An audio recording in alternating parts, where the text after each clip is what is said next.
जिसको भगवान संहार का देवता है कौन? शिव। योगी जन जिनको ध्यान करते हैं, तत्वार्थ जानने वाले मुनिगण, जिसे मूल प्रकृति कहते हैं। मूल प्रकृति उस दिन बताया 5 देवी मूल प्रकृति के हैं, जिसे मूल प्रकृति कहते हैं। स्वर्गाप वर्गदे देवी नारायणी नमस्तुते, जो स्वर्ग तथा मोक्ष को प्रदान करने वाली देवी हैं, उस जगत जननी भगवती को हमें यहाँ आज पटनागढ़ से बार बार प्रणाम करते हैं, क्योंकि माँ ये काल तिताई का जो अनुष्ठान था, हमने यहाँ ज्ञान का प्रसारण किया, आपके द्वार पर ज्ञान का प्रचार किया। लेकिन ये ज्ञान वो है माँ कि समंदर में एक आदमी 1 लोटा पानी निकाले और 2 बूंद फिर समुद्र में गिर जाए तो जैसा है वैसे ही माँ आपकी तत्व में से हम लोग 1 लोटा पानी उठाने की कोशिश किया और 2 बूंद फिर आप में जो मिल गया वही हमारी 3 दिन का प्रवचन था। आपको यहाँ से प्रणाम करते हैं भगवती जगदम्बा। क्या आपको हम लोग पूरी जय माता दी ग्रुप तरफ से यहाँ आपको प्रणाम कर रहे हैं।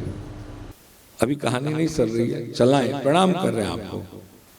एक बार नैमिषारण्य में यूपी में जो है, सौनक आदि महर्षियों ने मुनिवर सूत को स्वर्ग तथा मोक्ष को प्रदान करने वाली ऐसा कोई पुराण है जो स्वर्ग भी देता है और मोक्ष भी देता है। स्वर्गा पवर्गदे देवी नारायणी नमस्तुते, जो देवता स्वर्ग देगा वो देवता मोक्ष नहीं देगा, जो देवता मोक्ष देगा वो स्वर्ग नहीं देगा। ठीक है ना? तो स्वर्ग और मोक्ष के दोनों को देने वाले सूत जी कहते हैं। सूत जी को पूछे कि ऐसा कोई पुराण है जिसको सुनाओ। आपका पुराण में या तो पैसा वाला संबंध रहता है या तो मोक्ष वाली। आज पवन भैया बोले या तो स्वर्ग भी मिले और मोक्ष भी मिले, ऐसा कोई पुराण है? इसकी इच्छा सुनने का जो इच्छा है वो आप सुनाइए, उस चरित्र को सुनाइए। सूत जी को उन्होंने बताया सारे। सूत जी ने कहानी सुनाने की कोशिश की। जब वेद व्यास जी ने 18 पुराण को रचना किए और संतुष्ट नहीं हुए 18 पुराण को, तब उनके मन में विचार आया कि देवी पुराण या देवी का परम तत्व और महात्मा जो विद्यमान है दुनिया में, देवी हैं,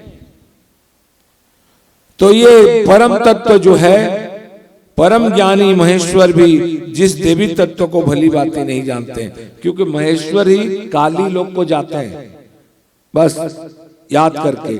और वेद व्यास कहते हैं जिस महेश्वर भी काली तत्व को ठीक भली बातें से नहीं जानते हैं, उसका वर्णन मैं अनभिज्ञ व्यक्ति, व्यास कहते हैं मैं अनभिज्ञ व्यक्ति, मैं नहीं जानता, मैं उसका वर्णन कैसे कर सकता हूँ। 18 पुराण को लिखने में मेरे लिए आसान था, लेकिन भगवती का चरित्र लिखने में मेरे से आसान नहीं है। ये विचार कर कर वेद व्यास जी ने देवी परायण देवी का भक्ति कर कर वेद व्यास जी ने हिमालय जाकर कठोर तपस्या किया। देवी का वेद व्यास ने कठोर तपस्या किया। कौन कर रहा है? वेद व्यास कठोर तपस्या कर रहे हैं। तपस्या से देवी प्रसन्न हुई और देवी प्रसन्न होके वेद व्यास को ऐसे नहीं मिल गई, खड़गम चक्र लेके आकाशवाणी हुई। उन्होंने कहा महर्षि, हे महर्षि वेद व्यास, आप ब्रह्मलोक जाइए। ब्रह्मलोक में सारे श्रुति विद्यमान है। श्रुति माने वेद विद्यमान है।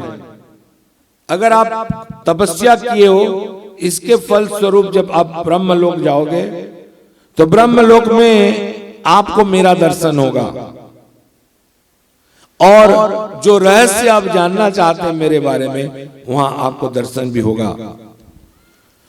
ब्रह्मलोक गमति माने वेद व्यास ने ब्रह्मलोक गए और ब्रह्मलोक जाकर प्रणाम किया और अविनाशी ब्रह्म पद को जिज्ञासा किया। हे ब्रह्मा, हे वेदों, कि आप मुझे देवी तत्व के बारे में कुछ बताइए। तो चारों श्रुतियां माने वेद जब सुनने लगी कि वेद देवी के बारे में मैं वेद व्यास कुछ पूछ रहे हैं, तो एक साथ तो ठीक है, लेकिन बारी बारी से सेपरेटली ऋग्वेद, सामवेद, अथर्ववेद, यजुर्वेद, जितनी वेद वहां थे वो सारे वेद साक्षात उस परम तत्व को प्रणाम करके कहने लगे और एक एक बार बारी बारी से वहां देवी का स्तुति करने लगे।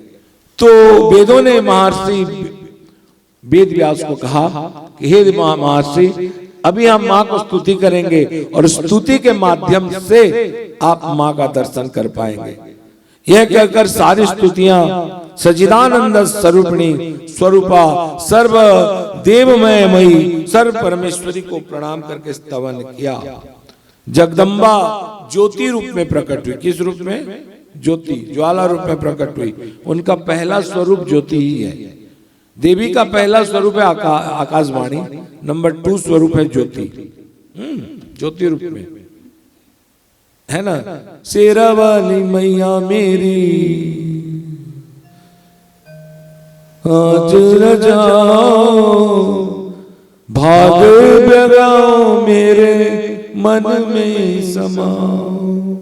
जगदम्बा की ज्योति रूप में प्रकट, सहस्त्र सूर्य की आभा, करोड़ों चंद्रमा की शीतलता जिसमें व्याप्त है, उस ज्योति में दिखने में तो तेज है, लेकिन करोड़ों चंद्रमा की शीतलता जिसमें व्याप्त है। सहस्त्र भुजाएं, इसमें तो 8 भुजाएं, सहस्त्र भुजाओं में विविध आयुध धारण करके दिव्य अलंकार, एक से एक अलंकार पहने।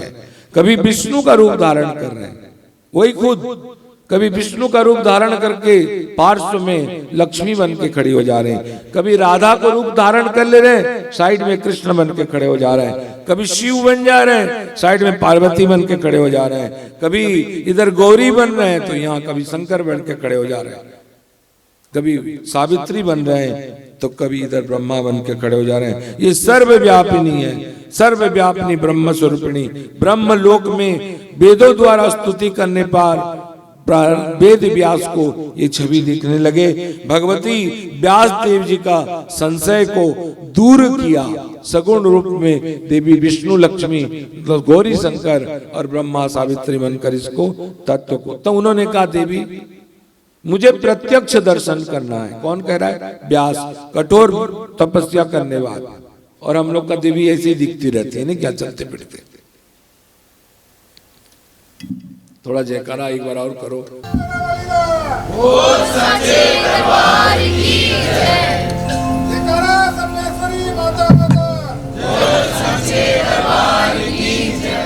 देवी का प्रत्यक्ष दर्शन करके परम ब्रह्म रूप में देवी को जानकर व्यास देव जी तत्क्षणात जीवन मुक्त हो गए। तत्क्षणात व्यास देव जी का मानसिक इच्छा पूरा हुआ। मन में जो इच्छा था कि मैं भगवान भगवती को डायरेक्ट देखूं, वो इच्छा पूरा हुआ। आज मां दया करके अपने चरण के नीचे कमल है और वो कमल सहस्त्र दल है। सहस्त्र दल, 1000 पंखड़ी है। सहस्त्र दल को दर्शन कराया चरण के नीचे, जिसके सहस्त्र पत्र पर, कमल के पत्र पर, सहस्त्र कमल के पत्ता पर, एक एक पत्ता जैसे है, सहस्त्र कमल के पत्ते पर भगवती, वहां एक एक पुराण लिखा हुआ है। एक एक पुराण माने सहस्त्र पत्ते पर देवी भागवत लिखा हुआ है। समझ में आ गया? अब कौन सा देवी भागवत को मैं बताऊं और कितने दिन में पढ़ के सुनाऊं पंडितों को? सहस्त्र पत्रों पर उस कमल का देवी भागवत लिखा हुआ है। जिस सहस्त्र पत्र पर महादेवी भागवत भगवती का अंकित था। इस देवी महापुराण का जो जानता है वो 1000 अश्वमेध तथा सैकड़ों वाजपेयी यज्ञ इस पुराण के 1/16 कला के समकक्ष नहीं। करोड़ों वाजपेयी यज्ञ और 1000 अश्वमेध यज्ञ इस देवी तत्व का 1/16 पुण्य का नहीं है।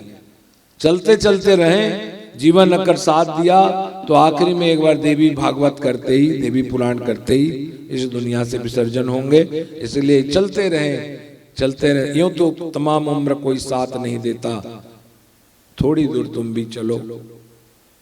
चल रहे हो बोल के दिख रहा है, चल रहे हैं। मैं बोला ना, कोई आदमी बोला, देखो बोला भीड़ तंत्र, 4 बजे से 6 बजे तक भागवत हुआ, बड़ा भीड़ हुआ, बस चढ़ा, जो चढ़ाई हुआ चढ़ा, मुबारक हो उनको, उसको खुदा मिले जिसे है खुदा की तलाश, हमें तो बस तेरी नजर के एक दीदार काफी है बस।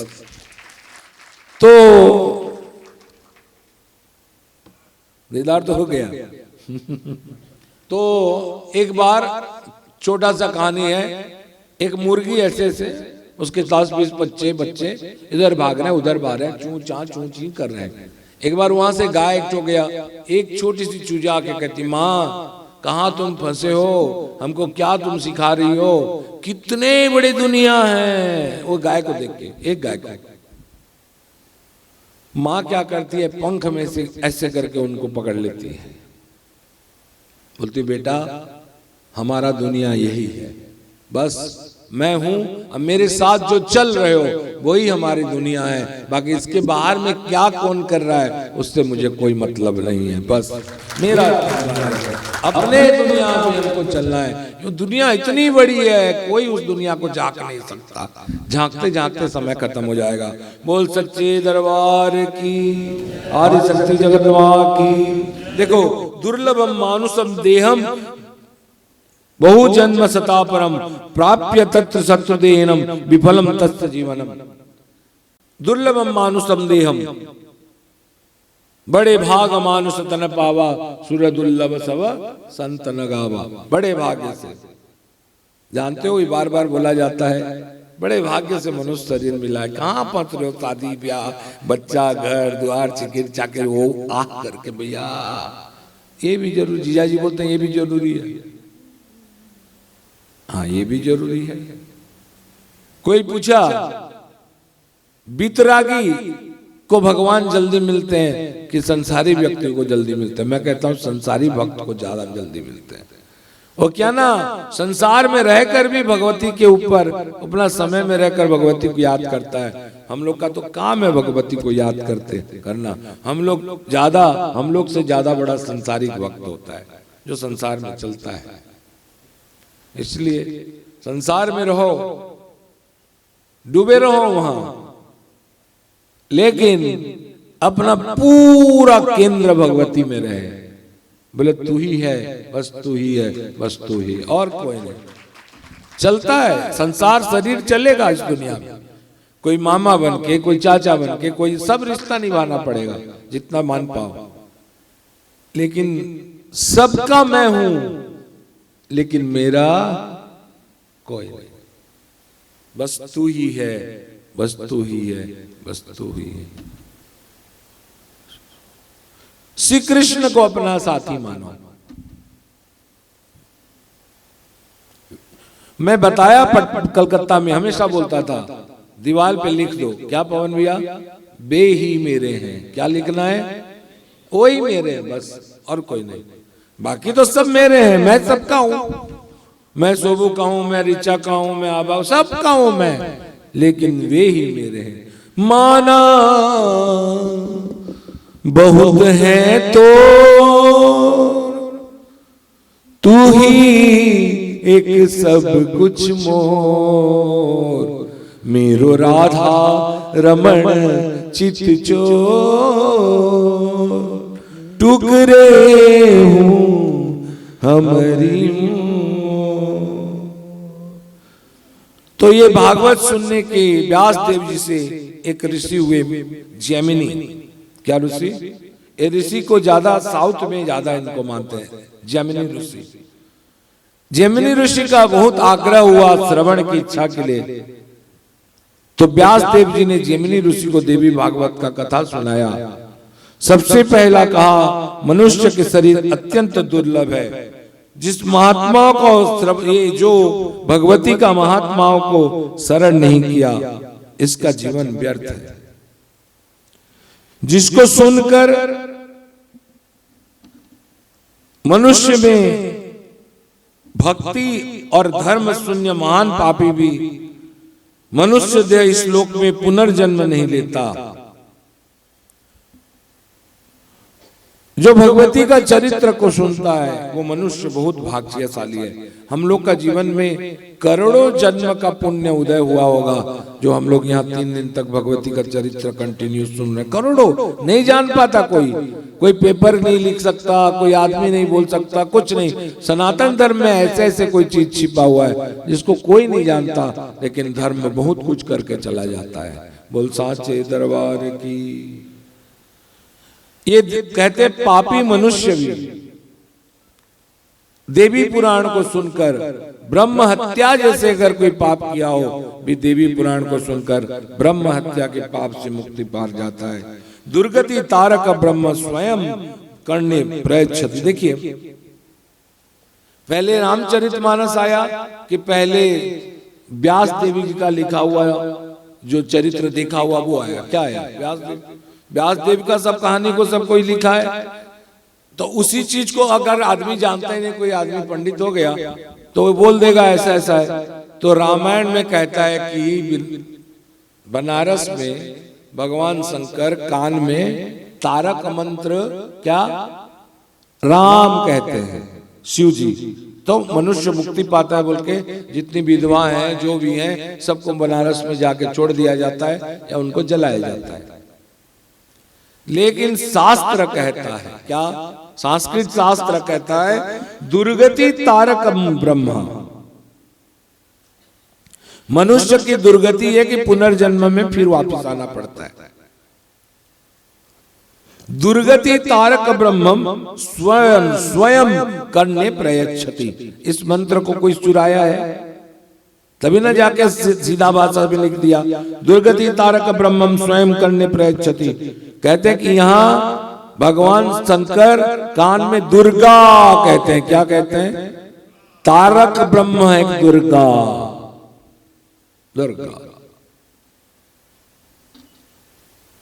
तो इसको वर्णन करने में पंचानन पंचानन भगवान शंकर और चतुरानन ब्रह्मा में असमर्थ है।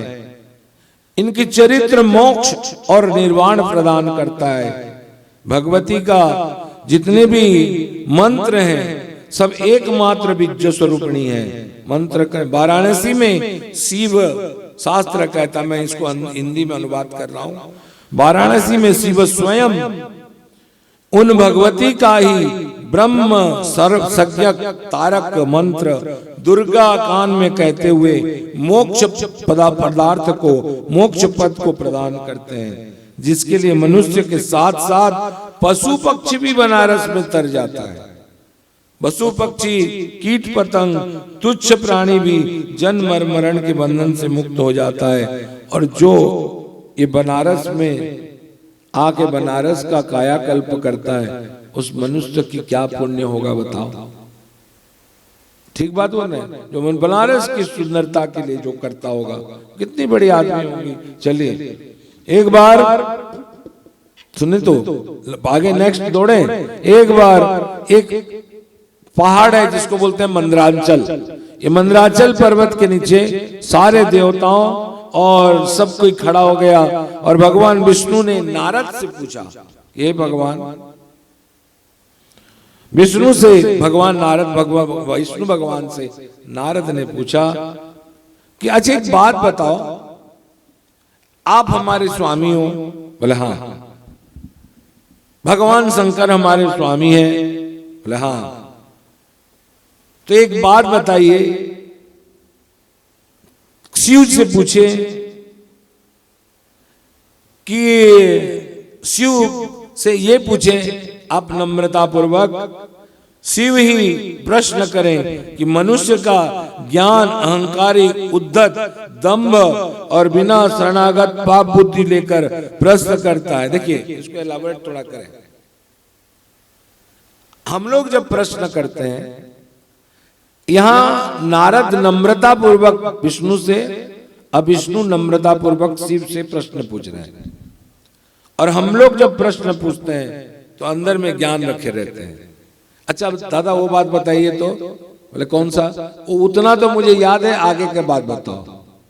एक व्यक्ति एक बार एक गुरु के पास गए, पहुंचे हुए गुरु थे। बोले महाराज आपकी कृपा से जैसे विदु बोलता है, डॉक्टर विदु कहाँ है, चला गया क्या? हाँ, ऐसे एक तो पंडित होगा डॉक्टरेट, वो आया और गुरु से बोला कि महाराज मैं भी एक किताब लिखा हूँ, इस किताब में आप थोड़ा एक बार देख लीजिए।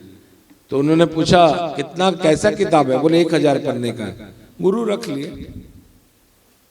1 महीना बाद आया, गुरुजी मेरे बुक के ऊपर कोई रिमार्क्स करेंगे? उन्होंने कहा कि रिमार्क्स तो एक ही है, मैं थोड़ा देखा नहीं यार। अगले महीना आना, अगले महीना आया तो गुरु ने कहा इसको तुम ऐसा करो, 1000 पेज नहीं पढ़ सकता, 500 पेज करके आना, मैं देख लूंगा। तो वो 500 पेज ले गया। तो गुरु 1 महीना के बाद बोले, तो वो बोला गुरु तो पढ़े नहीं होंगे, कंफर्म है। तो उसको 200 पेज किया, 100 पेज किया, करते करते 1 पेज का लिखा, बोला ये कंफर्म है, इसके बाद नीचे नहीं होगा। गुरु कागज का पन्ना को रख दिया। उसके बाद वो तो सोचा कि 1 पेज में अभी तो कोई रिमार्क्स देंगे ही देंगे, आखिरी में 1 पेज को भी पकड़ा दिया, इतना टाइम नहीं है पढ़ने के लिए। समझ गया कि गुरु कुछ चाहते हैं मुझसे। उन्होंने एक पन्ना लाया, खाली था, गुरु को दिया, बोला ये देखिए। गुरु ने बोला आओ इसमें मैं दस्तखत कर दूं, तू मेरा है, बस खत्म। समझ रहे? गुरु से हम लोग दम्भ लेकर, अपनी ज्ञान लेकर, अपनी अहंकार लेकर पूछेंगे, अच्छा बताइए तो, उद्धत दम्भ लेकर जब पूछा जाए तो शरणागत। ये जो बैठे हुए हो आप, ये ब्यास गादी ऊपर क्यों है? नीचे भी तो हो सकता था, कोई बड़ा प्रॉब्लम नहीं है। लेकिन ये बताया गया शुरू से कि बोलने वाले से सुनने वाले नीचे हो, इसको शरणागत का व्यवस्था भी कहा गया। ये है आदमी बोलने वाला अपना सर झुका के बोले और सुनने वाला उसको सर उठा के सुने। कितनी बड़ी बात है। हमारा सर हमेशा झुका है और तुम लोग का सर हमेशा उठा है ना? सही बात है कि नहीं? सर कैसे रहना चाहिए? हमेशा झुका होना चाहिए। गुरु से प्रश्न करें तो हमेशा दम्भ रहित होकर और अहंकार शून्य होकर, शरणागति पाप बुद्धि, और पाप बुद्धि लेकर बाबा जानता है कि नहीं? कितना जानता है? ये पाप बुद्धि लेकर किसी को प्रश्न ना करें, प्रत्यक्ष या परोक्ष रूप में भी ऐसे प्रश्न राम स्वरूप अच्छा नहीं होता। बोल सांचे दरबार की। तो इन्होंने कहा आप तीनों जो ब्रह्मा है, कौन कहा? नारद ने। ब्रह्मा है, जो विष्णु है, जो महेश है, आप तीनों हमारे उपास्य हो। हम लोग सब आप त्रिदेव को मानते हैं, लेकिन आप किसका उपासना करते हैं? आप तीनों, आप भी तीनों किसी को उपासना करते हैं? आपका उपासना करके ब्रह्मा विष्णु महेश का एक परम पद को प्राप्त कर लेता है आदमी, लेकिन आप किसका उपासना करते हैं? ये जो इंद्रादि 10 दिक्पाल है, पंचलोकपाल है, ये जितने भी हैं सब ब्रह्मा विष्णु महेश का उपासना करके दिक्पाल बन गए हैं। लेकिन प्रश्न करते हैं नारद जी कि आप किसके उपासना करते हैं?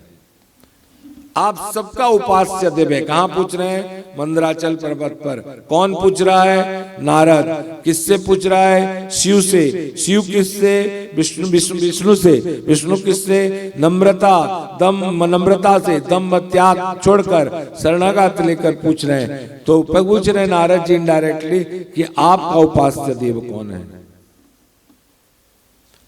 ऐसा कौन अविनाशी देवता है? ऐसा कौन देवता है जिसकी आप उपासना करते हैं? आप त्रिदेव।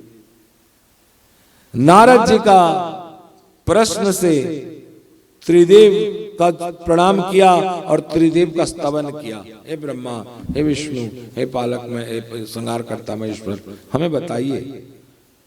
नारद का स्तवन से, स्तुति से ब्रह्मा विष्णु महेश प्रसन्न हुए और इस बात को सुनकर भगवान शंकर तुरंत समाधिस्थ हो गए, आंख बंद हो गया उनकी।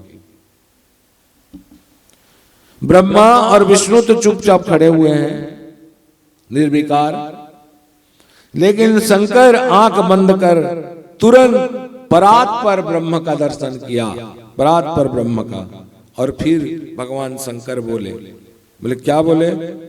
शुद्ध शाश्वत प्रकृति स्वरूपिणी भगवती जगदम्बा ही साक्षात परम ब्रह्म है। सब कोई कहता है हम लोग ब्रह्म हैं, लेकिन नारद ठीक है ये बात, हम उनके अंश हैं, लेकिन साक्षात शुद्ध शाश्वत रूपी स्वरूपिणी भगवती जगदम्बा पराम्बा पराशक्ति आदि शक्ति जगदम्बा ओम भगवती ओम सती साधी भवप्रता भवानी भवचनी आर्या दुर्गा जया चैत्या त्रिनेत्रा सुलदानी पिनाकदान चित्रा चंद्रघंटा महात्मा मना बुद्धि अहंकारा चिता और पाचिता सर्व मंत्रमयी सत्या सत्यानंद स्वरूपिणी अनंता भावनी भव्या भव्या सदागति सांभविधि माता चिंता रत्न प्रिया सदा सर्व विद्या दक्ष कन्या दक्ष विनाश पन्ना चैव पन्ना च पाटला पटलावती पट्टम्बरा परिधाला करलमंजी रंजनी अमेय विक्रमाकुरा सुंदरी सुंदरी बन दुर्गा च मातंगी मतंग मुनि पूजिता ब्राह्मी माय स्वय चंद्री कुमारी वैष्णव तथा चामुंडा चेवारी लक्ष्मी च पुरुषात्म देवी मत्कृष्ण ज्ञाना क्रिया नित्या ज बुद्धिता बोला बोला प्रेमा सर्व भानवाना सर्व भानवाना निशुंभ शुंभनी महिषासुरमर्दिनी मधु कैटवानी चंडमुंड विनाशिनी सर्वसुर विनाश सर्व दानवदा कातिनी सर्वास्त्र इत्यादि इत्यादि जितने नाम है वो भगवती जगदम्बा ही है। शिव कहते हैं ये परम ब्रह्म ही जो शुद्ध है, जो शाश्वत है, जो परम ब्रह्म स्वरूपिणी है, वही हमारा देवता है। कौन कहता है? भगवान शंकर। वो उसी से हमको पूजा करते हैं। ये जगदम्बा निराकार रहते हुए भी महादेवी अपनी लीला से देह धारण करती हैं। उनका अनुभव है भगवान शंकर का। उन्हीं के द्वारा विश्व का सृजन, संहार और पालन होता है। ब्रह्मा प्रथम अध्याय में ब्रह्मा ने कहा त्वेत धारते विश्वम त्वेत सृजयते जगत त्वेत पाल्यते देवी तमस्सन्ते च सर्वदा विसृष्ट सृष्टि रूपा तम स्थिति रूपा च पालने तथा संगन्ते रूपान्ते जगौ तस्य जगन्मय महाविद्या महामाया महामेधा महाश्रुति महामोह च भवति महादेवी महाश्वरी प्रकृतिस्थम च सर्वस्य गुणत्रय विभावनी कालरात्रि महारात्रि मोह रात्रिश्च दारुणा तम श्री तमीश्वरी तम लिप्तं बुद्धि बोध लक्षणा लज्जा पृष्टि तथा दृष्टि तम शांति ख्याति रेवच खड्गिनी सुलिनी गोरा गदनी चक्रिणी तथा संकिनी चापिनी बाणा वसुंडी परिगायुधा सौम्या सौम्या तरा शेषा सौम्यभ्यस्तति सुंदरी परापरणाम परमाम त्वमेव महेश्वरी। भगवान ब्रह्मा कहते हैं, महादेव कहते हैं कि ये तीनों संहार, पालन और विश्व को संहार करते हैं, सृजन करते हैं और पालन करते हैं। ये जितने भी देखते हो ना, हम लोग सब एक में बंधे हुए हैं। देखो, कोई किसी का डोर किसी के पति के हाथ, किसी का डोर बिजनेस में, किसी का डोर पत्नी के हाथ, किसी का डोर उसके हाथ, सब बंधा हुआ है, सब डोर। रामायण कहता है कि ताक बटोरी, ताक माने डोर, सबके ममता ताक बटोरी। जितने भी ममता है लोग, ताक है, रस्सी बंधा हुआ है, सबको बटोर लो, एक जगह कर लो और उस रस्सी को भगवान में बांध लो। सबकी ममता ताक बटोरी और भगवान में बांधना है। तो कहा जाता है कि उनके ये जो भगवती है, ये सारे जगत को मोहित कर रहे हैं। मोहित करने में क्या स्तुति आएंगी? ज्ञानी नामापि चेतांसि देवी भगवती सा बलाद कुश्च मोहाय महामाया प्रयच्छति बलाद कृष्य। ऐसे करके खींच के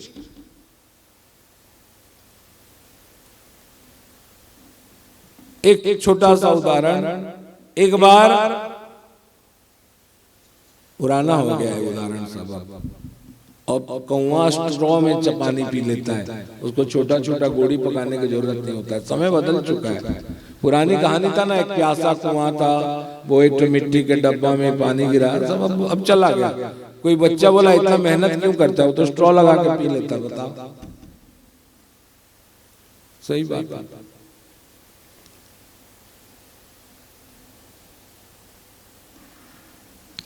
भगवान शंकर अपना अनुभव से कहते हैं कि हे नारद, वही भगवती प्राचीन काल में दक्ष कन्या सती बनकर और कालांतर में, किसमें? कालांतर, पहले दक्ष की सती बनी और कालांतर में पार्वती रूप में जन्म होकर मेरे अंश से, अपने अंश से विष्णु की भार्या लक्ष्मी बनकर और सावित्री रूप में हम लोग को मूल प्रकृति ही सृष्टि कार्य में त्रिदोप को नियुक्ति किए हुए हैं। देवी ने ही सृष्टि कार्य से अपनी इच्छा से उत्पन्न तीनों को हम लोग को उत्पन्न किया है। सावित्री, सरस्वती, लक्ष्मी, गंगा और सरस्वती, ये 5 श्रेष्ठ देवी हैं। अगर वैष्णव मेला में गंगा का बात ना हो, हर हर गंगे, बोलो गंगा माता की, बोलो गौ माता की, बस 5 श्रेष्ठ देवी हैं और 5 श्रेष्ठ देवी इनके पत्नी बन गई। भगवती कहते हैं मैं 5 मूल प्रकृति हूं, गंगा, सावित्री, लक्ष्मी, सती। तो ये श्रेष्ठ देवी इन्हीं तीनों की पत्नी बन के रही। स्व इच्छा से विहार करूंगी, मुझे कोई बांध नहीं सकता। स्व इच्छा, मैं आऊंगी जाऊंगी अपने मन से। सभी प्राणियों में नारी रूप धारण करके विद्या समस्तास्तवदे विभेदा स्त्रिय समस्ता सकल जगत्सु त्वयि कया परितम भवते काते स्तुति स्तव्य परा परोक्ति। विद्या रूप में, सब स्त्री रूप में, शंभु सभी प्राणियों में नारी रूप धारण करके शंभु का सहयोग से सभी को जन्म देती है और सबके सामने महाविद्या बनकर अंतर ध्यान हो जाती है। बोल साचे दरबार की। एक बार, ये कहानी नहीं है, देखता हूं मैं जैसे अच्छा लगेगा ऐसे करूंगा। एक बार महेश्वर द्वारा भगवान शंकर ने तपस्या किया। पूर्ण प्रकृति भगवती को आराधन किया कि मैं उनका पत्नी रूप पाने के लिए आराधन किया। भगवान शंकर तपस्यारत है। विष्णु देखते हैं, अरे ये क्या चीज के लिए तपस्या कर रहा है? देखे, पत्नी पाने के लिए। अच्छा, वो भी बैठ गए। ओम, ये दोनों बैठे हैं तो ब्रह्मा बोले मैं क्यों छोड़ूं? उस समय ब्रह्मा योंगते हैं, बीच में बुढ़े हो गए काम कर कर। तो ब्रह्मा मरणशील है, वो एक समय में बुढ़ा होगा, उसके बाद रिटायर कर जाएगा।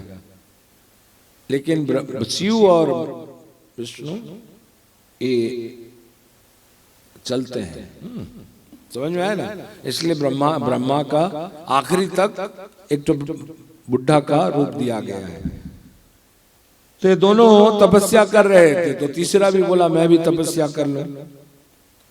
जब तीनों देवी मूल प्रकृति को तपस्या करने लगे, समझ में आ रहा है ना, तपस्या कर रहे हैं, तो उसी समय भगवती ने एक रूप धारण किया। भयानक रूप भाई, अति भयानक रूप। और ये रूप लेके इनका तपस्या आज परीक्षा करते हैं बोल के देवी परीक्षा कर रही है। ब्रह्मा विष्णु, हम लोग को कौन पूछ रहा है? तीनों को परीक्षा करने के लिए खड़े हो गए भयानक रूप में। ब्रह्मा विष्णु बर की पीपल की पत्ता की तरह ऐसे कांपने लगे उनके रूप देखकर, ऐसे ऐसे हिलने लगे ब्रह्मा और विष्णु। लेकिन भगवान शंकर बैठे रहे और उनकी तपस्या कर रहे थे, क्योंकि भगवान शंकर जान गए थे कि आखिर में वो परीक्षा ले रही भगवती बोल के। शिव का तपश्चर्या से भगवती प्रसन्न हुए, हे शंकर वर मांगो। पहला कौन बैठा था तपस्या में? शंकर। बाकी दो क्या हुए? देखा देखी बैठे थे। तो इसलिए शंकर बैठ गए परीक्षा के। देवी प्रसन्न होकर भगवान शंकर को कहा कि आप क्या मांगना चाहते हो? भगवान शंकर ने कहा मैं आपको पत्नी रूप से पाना चाहता हूं। ये कालांतर की बात है, जिस समय इंद्र आदि देवता नहीं थे, ध्यान रखिए।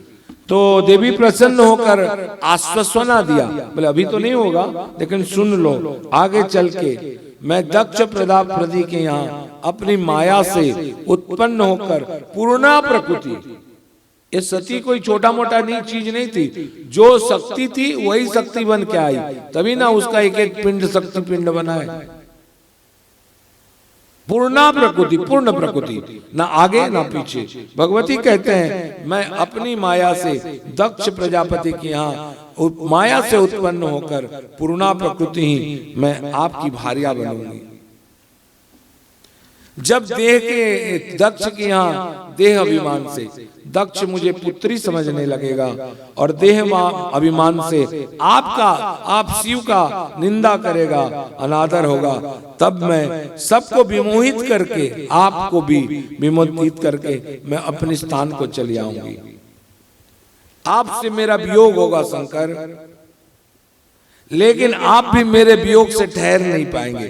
तपस्या के समय बोले, जिस समय प्रभु तपस्या किए थे, हम दोनों का प्रेम बना रहेगा।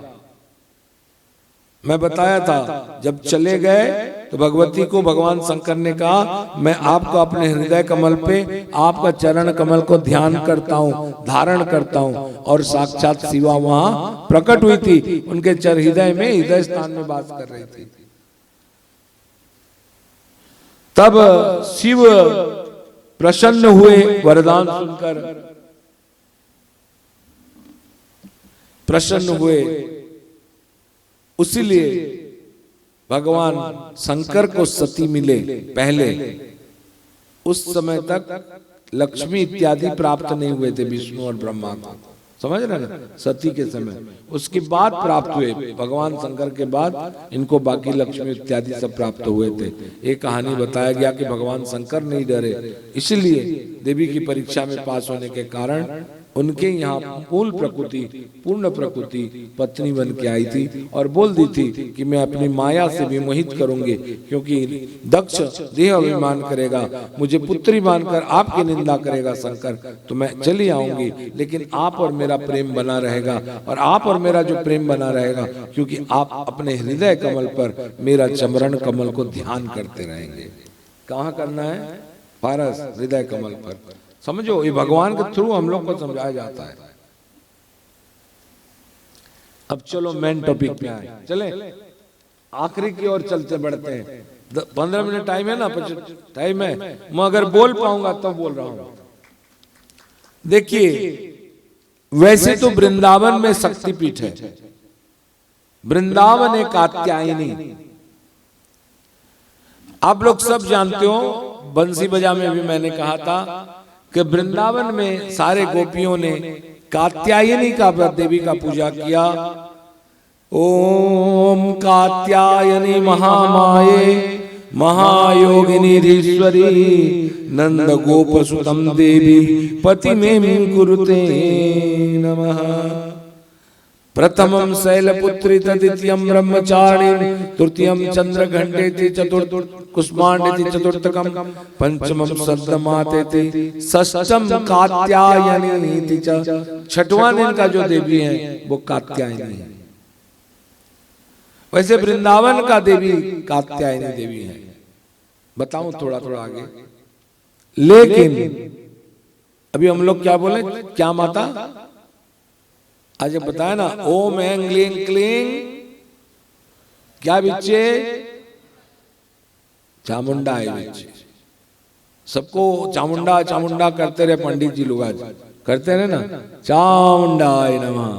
जानते हैं चामुंडा कौन है? झिकी चक्कर झिकी चक्कर झिकी चक्कर झिकी। कौन है चामुंडा? जो चंडमुंड को मारा, लिखा हुआ है कि चंडमुंड को मारने के लिए चामुंडा। चलिए माता चामुंडा को याद करते हैं आज। बोल सच्चे दरबार। वो चामुंडा नहीं जो हिमाचल प्रदेश में चामुंडा है भैया, चलो वृंदावन की चामुंडा माता को याद करते हैं। बोल सच्चे दरबार की। ठीक है पवन भैया, वृंदावन में चामुंडा गए? हरि बोल आनंद गवार हरि हरि बोल। चामुंडा इस कात्यायनी माता का शादी वाले लड़के लोग शादी करने के लिए बोलते हैं, लेकिन मैं अब ये सब बोलने वाला नहीं हूँ।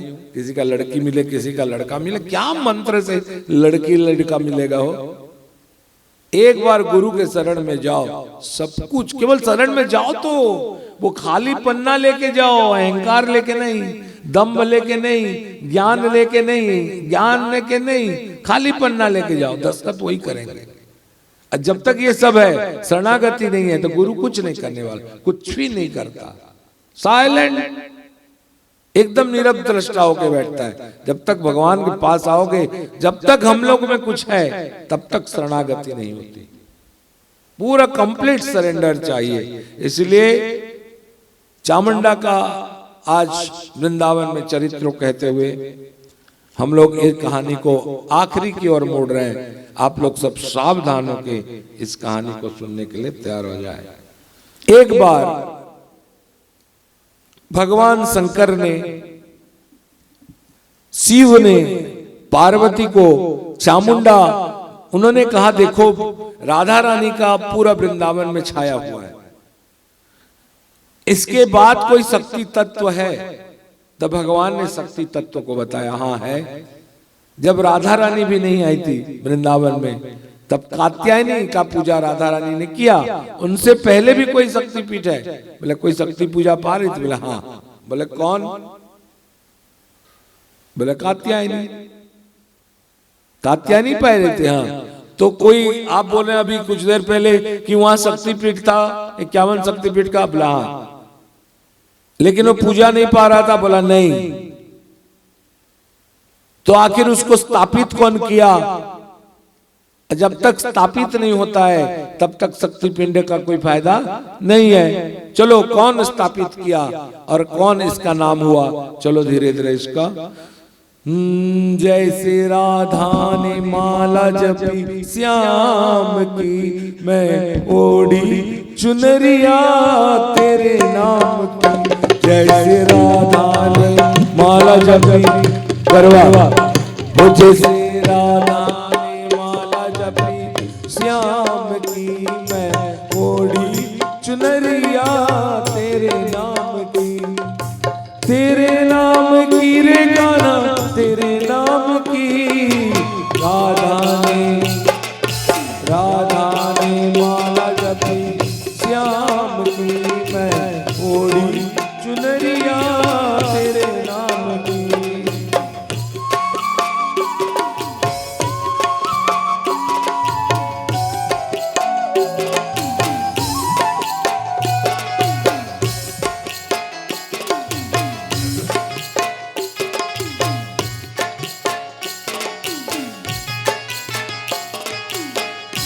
देखिए, मैं पहले दिन से कहा भक्ति बिना शक्ति अंधा है और शक्ति बिना भक्ति अंधा है।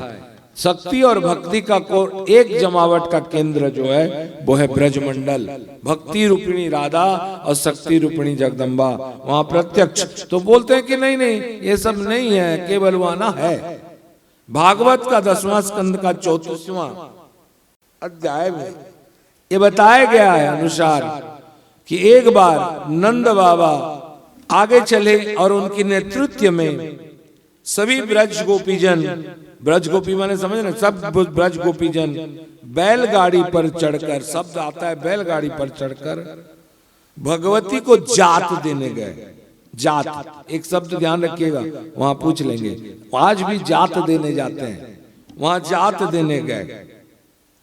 और जात देने के लिए नंद बाबा के नेतृत्व में वृंदावन के सारे ब्रज गोपियों ने जात देने के लिए कोई गोपी लोग गए, जो कि भागवत का 10वां स्कंद का 34वां अध्याय में ये वर्णन आता है कि नंद बाबा के नेतृत्व में सारी गोप ब्रज मंडलियों ने बैलगाड़ी पर चढ़कर नंद बाबा के नेतृत्व में वृंदावन से निकलकर देवी को जात देने के लिए मथुरा यात्रा किया। और जब यात्रा किया था तो उस समय एक जगह था जिसका नाम था अंबिका वन।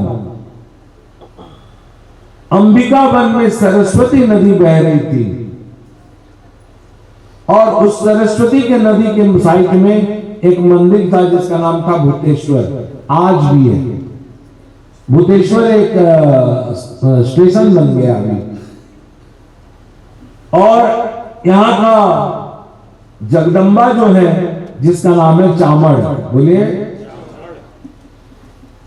तो फिर कहता हूं कि 10वां अध्याय का स्कंद का 34वां अध्याय का अनुसार नंद बाबा के नेतृत्व में ब्रज गोपीजन सब बैलगाड़ी पर बैठकर एक जगह गया जात देने, जहां भूतेश्वर महादेव थे। सरस्वती नदी पर स्नान किया, भूतेश्वर महादेव का दर्शन किया।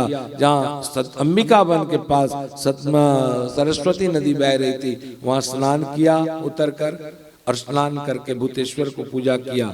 और उनका जो जगदम्बा थे उनका नाम था चामड़। क्या नाम था? भूतेश्वर याद आ रहा है ना पवन भैया, जहां हम लोग सब दिया जलाए थे, अबा सोबू सुब्रा सब दिया जो जलाए अभी जो गए थे, मैं खड़ा था जो सीढ़ी के नीचे में जो शक्तिपीठ है जिसका नाम है उमा, बताए थे ना।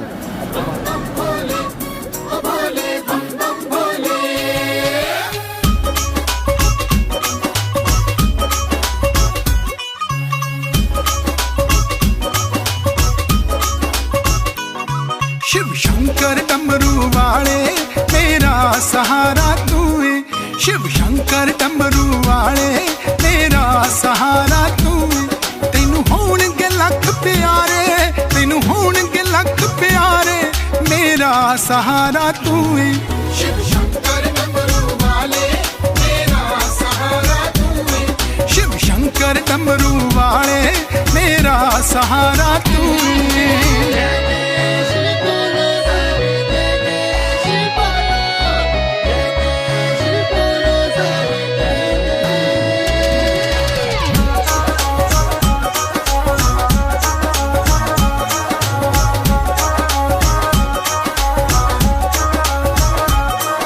तो मार्बल बन गया, पहले तो बहुत इधर उधर का, बस वहीं का वर्णन कर रहा हूं। एक तो आज पहले बार कर लूं। वो शक्तिपीठ है भैया, है इक्यावन शक्तिपीठ पे वहां शिव पार्वती का चामुंडा नहीं चामुंडा, बोलिए चामुंडा शक्तिपीठ के बारे में पूछ रहे हैं। शिव बता रहे हैं भगवान भगवती शक्ति को, हे पार्वती ये जागृत स्थान साक्षात जगदम्बा स्वरूप देवी चामुंडा का पीठ है। देवी गोकुल में एक बार गायों के साथ अपराध दिन प्रतिदिन बढ़ता रहा। अब हम लोग प्रेम से भक्ति की ओर जाएं, ठीक है। गायों के साथ अपराध बढ़ता रहा। पल पल भटकूं याद में तेरी,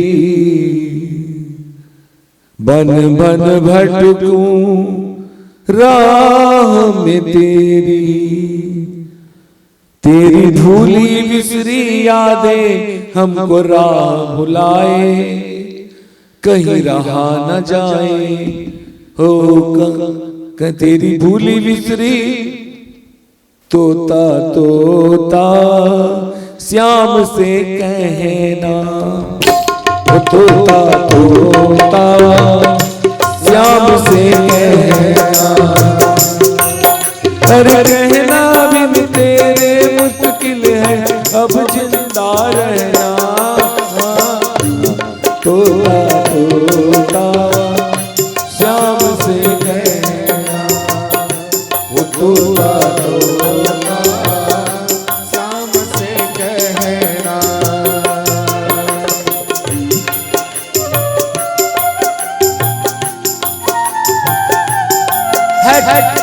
दूर हटो। इस तरह आज वृंदावन में गोकुल में गायों का ऊपर अत्याचार हो रहा है। आजकल कोई गायों को पेज नहीं देता, चावल की माड़ नहीं पिला रहा है। दिन प्रतिदिन अत्याचार बढ़ रहे हैं। सभी गाय, ये जो जितने गाय थे ना, ये सारे ऋषि पत्नियां थी। क्या थी? ऋषि पत्नियां थी। एक राक्षस हुआ जिसका नाम था महिष। बोलिए महिषासुर नहीं, महिष, शक्कर के श नहीं, श। ये कौन था? ये जरासंध का भाई था।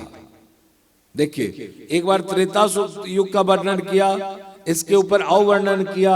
शक्तिपीठ वृंदावन में पड़ा था, कोई छुआ नहीं था। लेकिन आज त्रेता के युग में करोड़ों वर्ष के बाद कोई उसको स्थापना किया। चलो उस स्थापित व्यक्ति को और उस शक्तिपीठ को आज जागृत करते हैं। बोल सच्चे दरबार की। एक राक्षस हुआ महिष, और ये था जरासंध का भाई। जरासंध है भगवान श्री कृष्ण के स्वयं मामा कंस। कंस के दो पत्नी, अस्ति और प्राप्ति। अस्ति और प्राप्ति ये कंस के ससुर जरासंध की पुत्रियां थी। भगवान श्री कृष्ण द्वारा कंस का वध होने के बाद जब उग्रसेन महाराज बने तो कंस की दो पत्नी जो अस्ति और प्राप्ति थी, ये सीधा पितालय चली गई जरासंध के यहाँ और जाके बोले कि पिताजी कृष्ण ने हमारे पति का हत्या किया, हम विधवा हो गए, इसका बदला लो। और 17 बार जरासंध ने श्री कृष्ण का मथुरा को आक्रमण किया। प्रश्न उठता है कि भगवान आक्रमण किया तो भगवान रण छोड़ के क्यों भागे? 17वां बार रण छोड़ के चले गए और रणछोड़ महामौत भगवान बनकर द्वारिका में रहे। कारण यही था कि सबसे प्यारा चीज को शत्रु का अगर नष्ट कर दिया जाए तो शत्रु की प्रतिष्ठा खत्म हो जाती है। इसलिए भगवान कृष्ण एक वृंदावन को छोड़ने के बाद दोबारा क्यों नहीं गए? कारण यही था कि जब उनका हृदय है वृंदावन, वृंदावनम परित्यज्य पादमेकम न गच्छति, भगवान श्री कृष्ण कहते हैं उनका हृदय स्थान है। और हृदय स्थान में जब पता चलेगा जरासंध को कि गोपियां इनका विशेष स्थान रखते हैं हृदय में, तो ये साक्षात आक्रमण करके गोपियों को परेशान करेंगे। इसलिए भगवान कभी भी मुड़ के त्याग दिए संबंध, तुम अच्छे रहो। तो आज राक्षस जो महिष हुआ वो जरासंध का भाई था। अस्ति और प्राप्ति के द्वारा क्या होंगे? अस्ति प्राप्ति के चाचा ये महिष राक्षस, ये प्रेरित किए लोग कि पिताजी तो उसको कुछ किए नहीं, आप ऐसा करो, आप गोकुल वृंदावन जाओ और जाकर वहां उसको पकड़ो या जो करो वो आता होगा और उसको हमारे पास लाओ बंदी बनाकर, उसका खून देखना चाहते हैं, उसके सगे मामी। तो ये महिष जो था, ये जब पता चला कि जितने गौ माताएं हैं सारे कौन हैं? ऋषि पत्नी है। शक्तिपीठ के बताते बताते कुछ और शक्तियों का नाम ले ले। एक स्टेशन आता है मसानी, वहीं उस रास्ते में मसानी स्टेशन के पास पुराने अंबिका वन के पास भूतेश्वर महादेव है। कौन है? भूतेश्वर, जो मूडनी वाले थे, आप जहां धोती चढ़ाए थे। हाँ याद, मुझे पूरा याद है, मैं चुपचाप बैठ गया था, आप लोग सब दिया बाती किए थे। भूतेश्वर महादेव जो मथुरा के क्षेत्रपाल हैं, जब तक ये भूतेश्वर महादेव का दर्शन नहीं करते मथुरा की यात्रा पूरा नहीं होता। एक बार शिव 1,000 माने 1000 वर्ष तक तपस्या किया और तपस्या कर कर भगवान विष्णु प्रसन्न हुए। जब भगवान विष्णु प्रसन्न हुए तो भगवान शंकर को पूछे कि आपकी इच्छा क्या है, जागृत इच्छा क्या है? तो भगवान शंकर ने कहा कि मुझे रहने के लिए जगह दो। तो भगवान कहे प्रभु सारा विश्व आपको रखने के लिए कहा, नहीं, जो जगह आपका प्रिय है उस जगह में मुझे रहने के लिए जगह दो। भगवान ने कहा कि मेरा जगह प्रिय क्या है? बोले मथुरा, जहां आप जन्म हुए। तो आप जन्म हुए वो जगह पे हमें रहने के लिए जगह दे। भगवान शंकर कहते हैं प्रभु आपकी जगह है, आप वहां जाइए, आराम से रहिए जहां आपको रहना है, और आप पूरी मथुरा का क्षेत्रपाल बन के रहिए। क्या बन के? क्षेत्रपाल। इसलिए भूतेश्वर महादेव वहां जाके, ये भूतेश्वर महादेव कब वहां जानते हैं? जब भगवान कृष्ण गए मथुरा, है ना, तो सब गए मथुरा, भगवान शंकर भी गए हैं इनके साथ। जब गए हैं ना तो सबको ही भगवान कृष्ण को जब परेशान कर रहा था तो भगवान भूत प्रेत बनाकर ऊपर सर मुंडी में लगा के उन लोग को परेशान डराते थे। उनका नाम रहा भूतेश्वर महादेव। ये भूतेश्वर महादेव जो अपने क्षेत्रपति होके रहो और क्षेत्रपाल बन के वहां रहो। आप अगर क्षेत्रपाल बनेंगे तो आपकी जो पत्नी होगी, आपकी शक्ति जो होगी वो पातालेश्वरी नाम से प्रकट होगी। क्या नाम? पातालेश्वरी। कहाँ जाके हम लोग दर्शन किए? सीढ़ी उतर के, याद आ रहा है ना? पातालेश्वरी। इसे उमापीठ भी कहा जाता है। क्या पीठ? उमापीठ। इसलिए बड़े शास्त्र पुराण देवी भागवत में कहता है कि वृंदावन में, गोकुल में, वृंदावन में या जो भी है उसमें उमापीठ है, उमा देवी का पीठ है। यहाँ भगवान भगवान भगवती जगदम्बा उमा है और उनका भैरव जो है उसका नाम है रक्षा करने वाला भूतेश्वर। बोलिए भूतेश्वर। यहाँ महाविद्या सरस्वती योग माया और पथवारी नामक देवी भी यहाँ प्रकट है। आज वृंदावन में ऋषि पत्नी रूपी गौ माता के ऊपर अत्याचार हो रहा है। श्री कृष्ण चले गए हैं, कोई वृंदावन का सूद देखने वाला नहीं है। आज एक बार अब गाय दूध नहीं देती, कृष्ण की राह निकाल कर देख रही है भक्ति। गाय दूध नहीं देती, गाय दूध नहीं देने से आदमी कहता है इसको बेच दो। तो कुछ आदमियों ने गाय का भरण पोषण नहीं कर पाकर वो लोग एक बहुत कॉन्स्पिरेसी करके नंद बाबा के सामने ही बोले गाय को रख के क्या करेंगे, अब इनको बेच देना चाहिए। एक व्यापारी कुछ आए, व्यापारी कौन, महिष का कुछ असुर व्यापारी बन के आए थे। उन्होंने गोप लोग से गाय रूपी ऋषि पत्नियों को खरीद के ले गए। क्या करके खरीद, कारण क्या था बता रहा हूं क्यों खरीदा गया। जब खरीद के ले गए, जा रहे थे तो भैरव को अच्छा नहीं लगा। ये भैरव देखो, वो जाते हैं और सारे राक्षसों को वध करके, असुर को वध करके, सारी गायों को मुक्त करके फिर ले आते हैं। अब मुक्त करके लाकर उनको फिर दे देते हैं कि रखो इसको, सारे गायों को। वो सारी गायों को फिर रखते हैं, बोले कुछ करते नहीं, बोले रखो, वो माता है, इसको ऐसे नहीं किया जा सकता। वो दूध दे रही है, वो उनकी कृपा है। उनकी सेवा करने से हमें उसकी बिजनेस नहीं करना है। गाय पालन एक सेवा है, गाय पालन कोई व्यवसाय नहीं है। गोपालन एक सेवा है, सेवा एक व्यवसाय है, सेवा है, सेवा रूपी से करना चाहिए। तो महिष ने देखा, सब राक्षस जाके पूछते हैं कुछ कुछ, बोला उन्होंने कहा कि भैरव आए और हमारा सारे गाय को लेके फिर वहां दे दिए। तो एक गौशाला, ये जो गाय को बेचने वाले थे, इन्होंने गाय भैरव को छद्म वेश में देखकर कहा कि आप गाय को क्यों लाए, हम लोग तो बेच दिए थे। बोले कि नहीं, वो अत्याचार किया था, सब मैं आपको ला दिया, रखो इसको ठीक से, इनकी सेवा करो। तो ये महिष जो था, ये क्या किया, जाके सर्प रूप धारण करके सारे गायों के स्तन पर विष इंजेक्ट कर दिया, जहर लगा दिया। एक वैद्य आया, क्यों कि सारे जो इंजेक्ट कर दिया दूध में विष, बच्चे लोग पिए, बूढ़े लोग पिए, पीने के तुरंत बाद सब मृत्यु को प्राप्ति हो गए। मृत्यु को प्राप्ति हो गए, तब वहां एक तो नकली वैद्य आया। नकली वैद्य आके कहा, वैद्य एक राक्षस ही था, उसे आके कहा कि देखो ये लगता है कि इसमें उनको कोई जहर दिया है। सब कोई कहते हैं कौन अपने बच्चों को जहर देगा, तो कोई बोलता है कि नहीं, ये दूध पिए हैं, सब एक ही दूध पिए हैं। तो दूध को परीक्षा करके देखता है, बोलता है इसमें जहर है। आज ये राक्षस, ये वैद्य सबको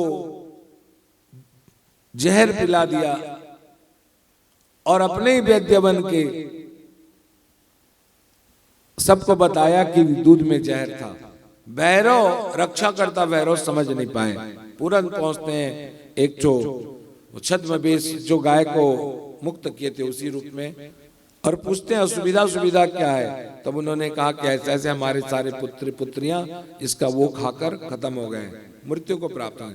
भैरव तुरंत महामाई जगदम्बा को, अभी प्रतिष्ठित नहीं हुए, प्रतिष्ठित माने प्रचार नहीं हुए, प्रणाम करते, माँ जगदम्बा, हे माता चामुंडा, आप इन सबकी रक्षा करें। तो भगवती जगदम्बा के पास में सब पे कहते हैं, सब चलो चलो